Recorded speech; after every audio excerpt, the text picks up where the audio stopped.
Ya, ngomong-ngomong soal dunia kerja Indonesia, kita punya fun fact nih, data pengangguran. Kita lihat ya, Cing ya. Ya.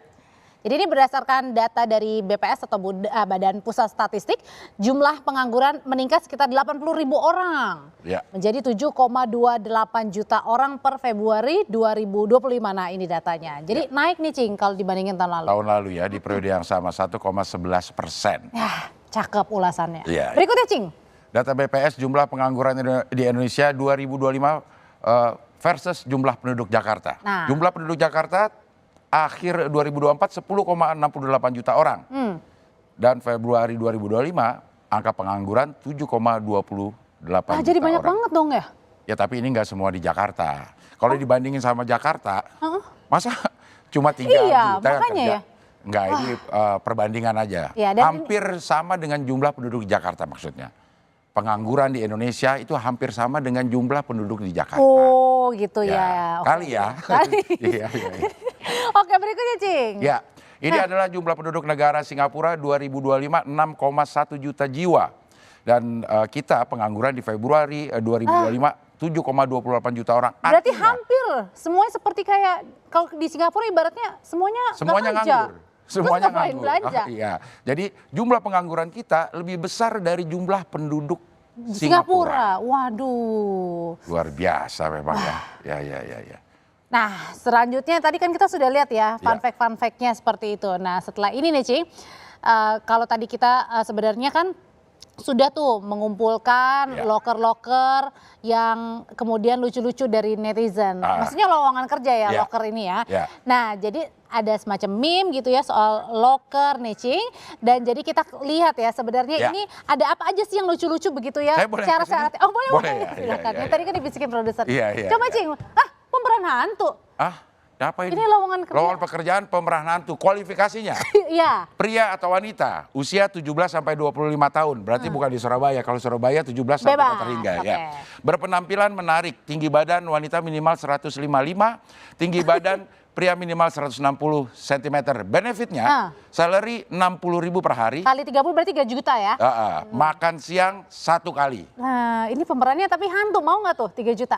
Ya kan nggak kelihatan, berarti dia nggak on frame, selalu di belakang kamera. Karena setan nggak pernah kelihatan. Ya. Ini dibutuhkan secepatnya cowok untuk jaga di warung mie. Gaji 700K per bulan. 700.000 per bulan? Nggak ada libur, nggak dapat mes, nggak dapat makan. Jam kerja dari jam 4 pagi sampai jam 12 malam. Siapa libur yang mau 1 hari, potong gaji 50%. Minat chat. Ya, ini emang nih, pas banget hashtagnya loker serem. Iya. Ada lagi? Di gaji pokok 3,13. Nah, lumayan. Makam.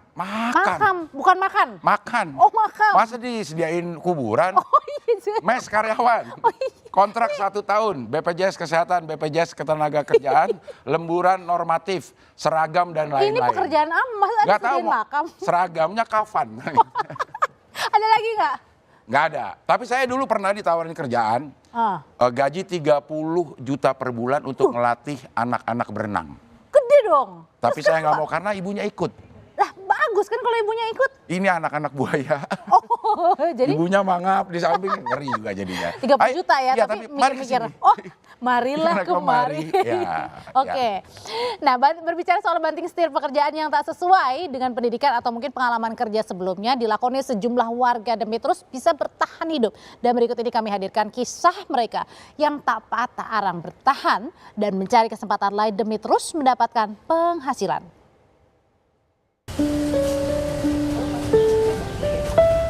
Sulitnya mencari kerja sesuai latar pendidikan jadi salah satu pengalaman hidup Reza Fahlevi. Siapa sangka security gedung sebuah perusahaan di Bandung ini adalah sarjana ilmu komputer dari salah satu perguruan tinggi swasta di Jawa Barat. Sejak lulus SMA, Reza berusaha mengumpulkan uang bahkan kuliah sambil kerja demi meraih gelar sarjana yang dicapai saat usianya 29 tahun. Mimpinya jadi seorang tentara, tapi harapannya pupus saat batas usia mendaftar sebagai calon prajurit TNI berubah. Tapi ternyata pas udah beres kuliah, kemudian pas saya lihat pengumuman, ternyata yang asalnya batas persyaratannya untuk sarjana S1 30 tahun, tiba-tiba dirubah menjadi 28 tahun. Itu juga membuat saya sedih sih awalnya. Tapi Reza tak patah arang. Berbekal ilmu komputer, ia berupaya banting setir mencari pekerjaan lain, bahkan yang tak sesuai dengan latar pendidikannya. Namun pengalaman dan batas usia jadi ganjalan. Reza pun memilih bertahan dengan profesinya sebagai security. Saya udah nyoba ngelamar ke beberapa perusahaan, mungkin karena pengalaman saya belum jauh juga, mungkin beberapa perusahaan juga ada yang nolak dan nggak mau nerima yang masih junior gitu. Terus mungkin ada juga sebagian perusahaan yang ada kriteria terkait batasan usia juga. Saya udah coba ngelamar nggak sesuai jurusan saya kayak komputer, kayak di admin staff biasa pun ternyata memang masih belum bisa gitu terkait. Langkah banting setir pekerjaan juga dilakukan Jamie Ngadiono, wirausahawan layanan pijat terapis home service. Jamie membangun usaha ini sejak tahun 2021, pasca ia mengundurkan diri dari sebuah perusahaan media. Pada 2005, ia mengalami PHK yang justru jadi pengalaman berharga untuk bertahan hidup, tak patah arang mencari rezeki demi sumber lainnya.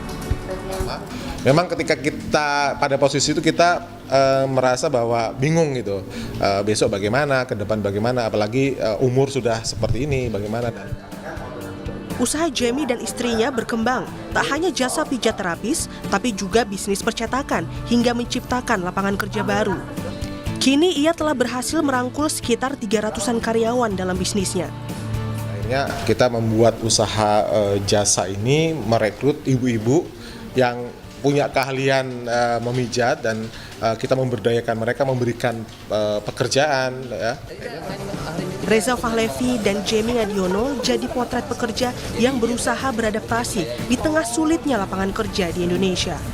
Mereka berharap pemerintah punya kebijakan lebih baik untuk meningkatkan kesempatan angkatan kerja yang masih berusia produktif dan memiliki semangat tinggi untuk berkarya.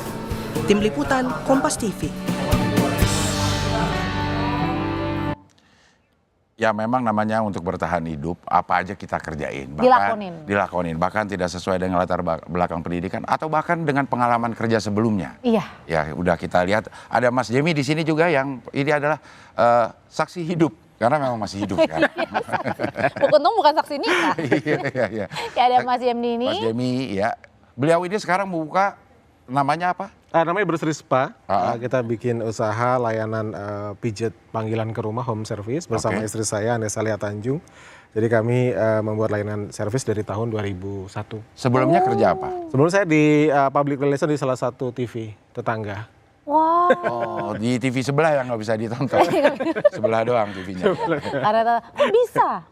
Pada waktu itu kita memutuskan untuk keluar, saya memutuskan keluar, terus kemudian menikah dengan istri, kemudian baru kita coba beberapa bisnis juga, gagal, nah terakhir ini pas kena COVID juga kita tambah pusing ya, baru resign, terus kemudian COVID, akhirnya kita pikir gimana, terus istri saya ini tiap hari suka pijit dan sebagainya, akhirnya udah istri saya punya ide, kami berdua membuat layanan online Berseri. Awalnya 3 terapis dan sekarang 350 terapis dan kebanyakan tuh ibu-ibu yang pada waktu COVID itu mereka bingung mau kerja apa gitu. Karena layanan di tempat lain juga ada yang sepi karena takut orang untuk pijat. Akhirnya kita bikin satu layanan pijat panggilan ke rumah dan kami ini memberdayakan plus meningkatkan taraf hidup mereka gitu. Jadi banyak dari terapis kita yang terbantu dengan bisnis ini. Ya, sebelum memastikan bahwa ini pijat yang akan jadi bidang usahanya, pernah coba apa aja, Mas? Aduh banyak ya, kita pernah kuliner mungkin. Pernah juga bikin klinik dan sebagainya. Terus kemudian kuliner juga pernah. Dan ya akhirnya jalannya di sini di home massage panggilan. Gitu. Ya.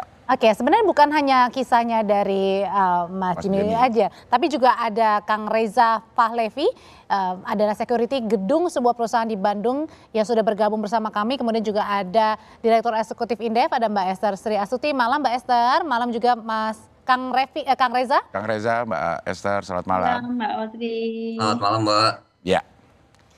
Ya, Kang Reza, gimana ceritanya sehingga bisa menjadi security? Apakah ini sesuai dengan yang diinginkan atau memang ini backup plan aja gitu karena tidak diterima untuk menjadi militer kalau nggak salah ya? Tentara ya.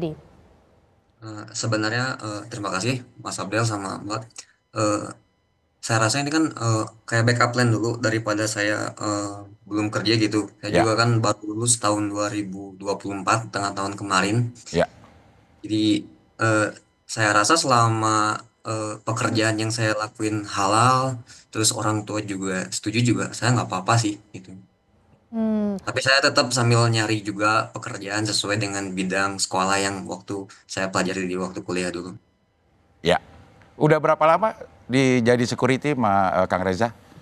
Kebetulan 7 tahun dari tahun oh 2018. sudah lama Udah ya? cukup lama ya. Hah. Jadi 2018 di security, kemudian 2019 Reja kuliah sambil kerja juga. Ya. Kuliahnya jurusan apa kalau boleh tahu Kang Reza? Teknik informatika, IT. IT. Empok ya, empok IT. Oh, bukan. Empok IT Empok itu IT. ya, ya, ya. Maaf ya, komedi sedikit saja Mas Reza. Tapi Ya. Kang Reza itu selama 7 tahun tadi menjadi security ya, udah pernah nyoba yang lain nggak sih? Ya. Atau yaudah akhirnya jadi cinta ya, Ya. jadi cinta di sini. Reja juga udah pernah nyoba yang lain juga, lamar ke startup, kemudian Ya. ke pabrik juga yang ada di dekat daerah rumah Reja juga. Mungkin memang kayaknya masih belum rezekinya juga sih gitu. Ya. Ya, ke Mbak Esther mungkin. Mbak Esther mungkin ada data seberapa banyak sebenarnya lulusan sekolah yang linier dengan pekerjaan yang didapatkannya di Indonesia ini, Mbak Esther. Ya, memang agak sulit ya. Ya. Ini ada beberapa fenomena ya.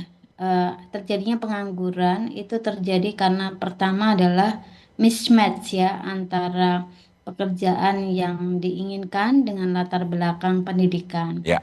Yang kedua, ekspektasi dari gaji gitu ya. Biasanya kalau ini berlaku pada generasi muda gitu. Kalau gajinya nggak sesuai gitu, itu mereka nggak mau bekerja.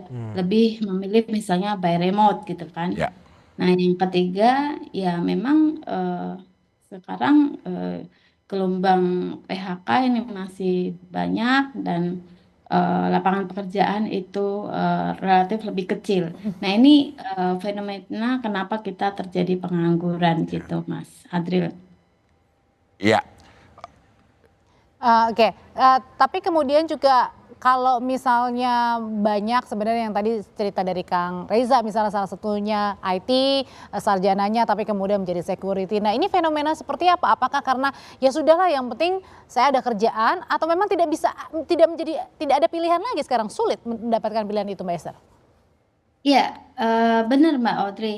Jadi apapun yang sudah dicapai oleh Kang Reza tadi kan sebagai sarjana teknik informatika gitu kan, eh, beliau pengen pekerjaan yang sesuai dengan latar belakang pendidikannya. Tetapi ternyata lowongan pekerjaannya tidak ada gitu. Nah, entah itu karena keganjal umur yang tidak sesuai gitu ya, Oh, atau memang tidak pas. Nah, ini kan berarti ada mismatch ya antara nggak lowongan ketemu pekerjaan gitu ya? dan iya betul betul. Nah itu. Nah kedepannya mungkin kalau saya malah menawarkan hal yang ekstrim lagi gitu, Ya. seperti eh, yang sudah dilakukan dengan mohon maaf Mas siapa Mas ini? Jemi. Mas Jemi. Mas Jemi ya, Ya. lupa. Mohon maaf.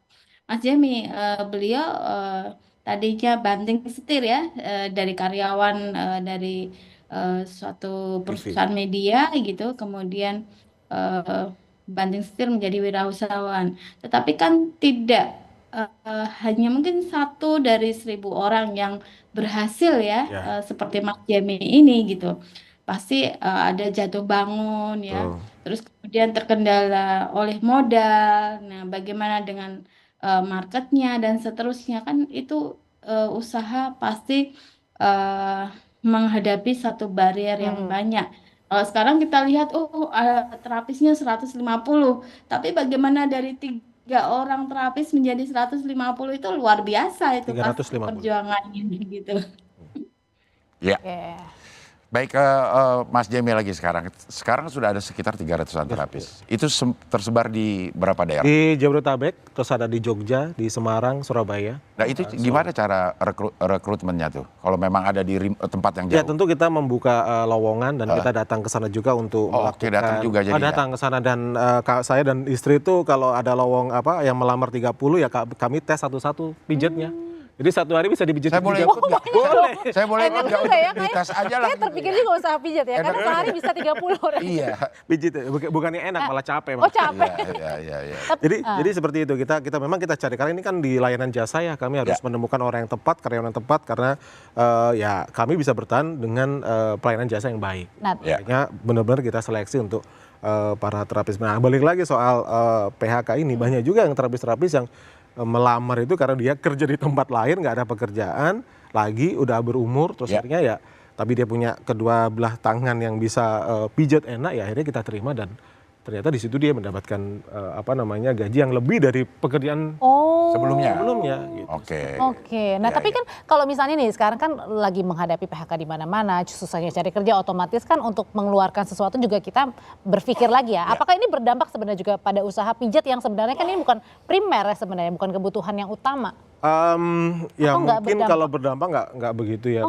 Mungkin berdampaknya kalau mau akhir bulan aja. Gaji belum keluar, agak seret. agak turun sedikit. Nanti kalau sudah akhir bulan udah gajian rame lagi gitu. Karena mungkin jangan salah, malah banyak orang yang pijat itu kan kayak seperti kalau hari seminggu ini saya nggak dipijat kayaknya kurang enak kan gitu. Kayak suges gitu ya. Jadi ya nggak begitu sih kalau dari datanya dari 300 terapis itu per bulan bisa berapa orang yang satu terapis misalnya berapa? Oh ya, tentunya kita ada target juga per terapis itu satu hari minimal 1, 2 atau 3. Jadi di setiap bulan ya kita mungkin di 6.000 bisa sampai 9.000 kalau satu orang 30 ya sebulannya. Tapi kan nggak setiap hari pijat, capek juga. 6.000 dipijat iya.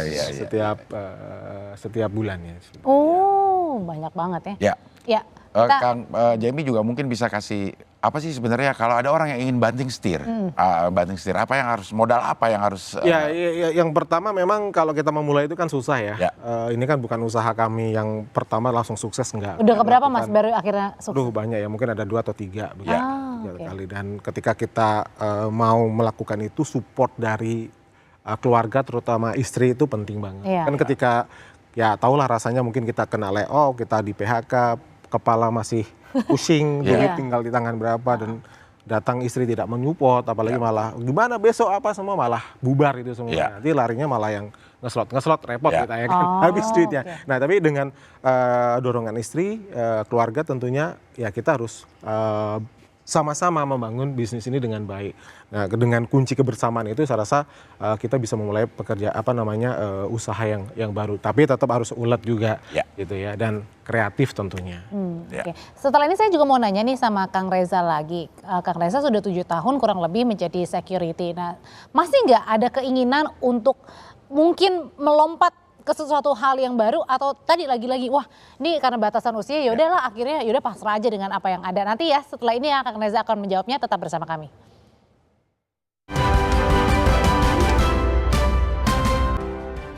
Kang Reza balik lagi nih menyambung pertanyaan sebelum jeda. Nah kalau Kang Reza ini kan sudah sekitar 7 tahun ya menjadi security. Sebenarnya masih ada kepengenan nggak untuk mencoba hal yang baru atau menjadi sesuatu misalnya yang lebih kemudian mungkin mau coba hal yang ini, jangan-jangan mau berwirausaha, ada nggak keinginan itu, atau jangan-jangan terbentur ya sudahlah karena batas usia jadi ya sudah seperti ini saja di security? Sebenarnya masih ada sih Mbak keinginan untuk nyari pekerjaan yang lain juga. Kemarin juga Reja juga nyoba daftar CPNS juga, BUMN juga, tapi mungkin memang belum rezekinya juga. Rencana juga tahun sekarang juga mau nyoba lagi daftar CPNS juga, tapi sambil nyari kerjaan lain sih di bidang swasta juga, sambil belajar juga gitu. Ya, selama 7 tahun ini yang paling susah di pekerjaannya apa nih? Kan memang bukan backgroundnya ya, bukan backgroundnya security, tiba-tiba jadi security. Apa ada kesulitan-kesulitan dalam melaksanakan pekerjaannya, Kang Reza? Selama 7 tahun ini saya rasa nggak ada kenal apa-apa sih ya Oke. sampai. Ya, memang jagainnya apa? eh saya ke apa kerja di ya kayak di bagian resepsionis aja gitu, maksudnya saya juga jaga apa ya, maaf. Ya, Grogi tenang Kang mungkin Reza. Cingnya Iya, nanya. iya, iya. Mungkin yang ngejagain gardu mungkin, Jaga ngejagain lilin, kan? gedung, jaga lilin kah gitu. Ya, jaga gedung, jaga apa fasilitas kantor, Ya, kemudian iya. Tapi sejauh ini masih ingat dengan ilmu-ilmu yang didapat waktu kuliah? sejauh ini masih ingat sih. Oh. Bisa bikin aplikasi? Bisa website join juga. Aplikasi pijat bisa? Ya enggak. Hah? Maksudnya aplikasi Bisa untuk sih. pesan pijat. Bukan aplikasi untuk pijat. Dan jangan bisa kolaborasi juga Betul. sama Mas Jemi ya. Mungkin ada yang belum dikembangin atau gimana? Betul. Jangan bisa. Bisa. Atau jagain orang yang lagi dipijat. Iya, bisa juga ya. Bisa juga. Iya, iya. Security online berarti. Ya, ya, ya. Oke. Ya, Mbak Esther. Menurut Mbak Esther, apakah Mbak Esther juga pasti sudah tahu ada kebijakan dari Pemprov Jawa Jawa Timur Timur. untuk meniadakan batas usia. Dan gimana menurut pandangan Mbak Esther, ataukah memang ada insentif untuk pemerintah yang melakukan kebijakan ini? Iya, tentunya kita menyambut baik ya dengan adanya penghilangan batas usia. Artinya kesempatan bekerja itu buat teman-teman yang terkena PHK gitu itu juga bisa lebih luas lagi, lebih besar lagi. Namun setahu saya ya seperti yang ada di Jawa Tengah sendiri karena kemarin ada pabrik tekstil besar yang tutup, kemudian mereka bisa channeling ya Ya. ke pabrik-pabrik tekstil yang sekitarnya. Mereka tetap mensyaratkan yang maksimum batas usia gitu, misalnya maksimum 50, maksimum 55. Setelah itu ya kalau over dari umur itu ya mereka tidak diterima gitu. Jadi kalau kita melihat ada Pemprov yang menghilangkan batas usia ya itu satu apresiasi ya buat pemerintah gitu. Ya, baik. Kang Jemi, mungkin bisa kasih semangat untuk teman-teman yang masih mau cari kerja atau masih bingung untuk usaha, silakan. Ya, untuk teman-teman pasti ada jalan keluar ya. Ya. Saya rasa kita cari melihat peluang mana yang bisa kita kerjakan. Ya tentu banyak hal yang bisa kita lakukan untuk memulai usaha ya. Tapi ya harus kreatif, inovatif, ya beda dengan yang lain. Pasti usaha kita bisa berkembang dengan baik. Ya. Oke, dari Kang Reza sendiri, Kang, apa mungkin yang bisa dikasih semangat lebih lagi buat yang sekarang sedang mencari kerja, Kang Reza? Kalau pesan dari saya sih apapun pekerjaannya yang penting mah halal gitu, nggak perlu malu juga sih. Meskipun kita backgroundnya dari sarjana ataupun diploma juga, selama itu masih halal, selama kita juga masih ada usaha buat ngerubah ke kehidupan yang lebih baik, tetap semangat gitu dari saya. Jangan malu ya pesannya Ya. tadi ya. Ya. Iya. Baik, terima kasih Kang Reza, Mbak Mbak Esther. Esther, terima kasih. Mas Jemi juga terima kasih. Ya, terima kasih Audrey juga. Terima kasih juga, Iya, Cing iya. Abdel. Ya, mudah-mudahan kita bisa ketemu lagi minggu depan.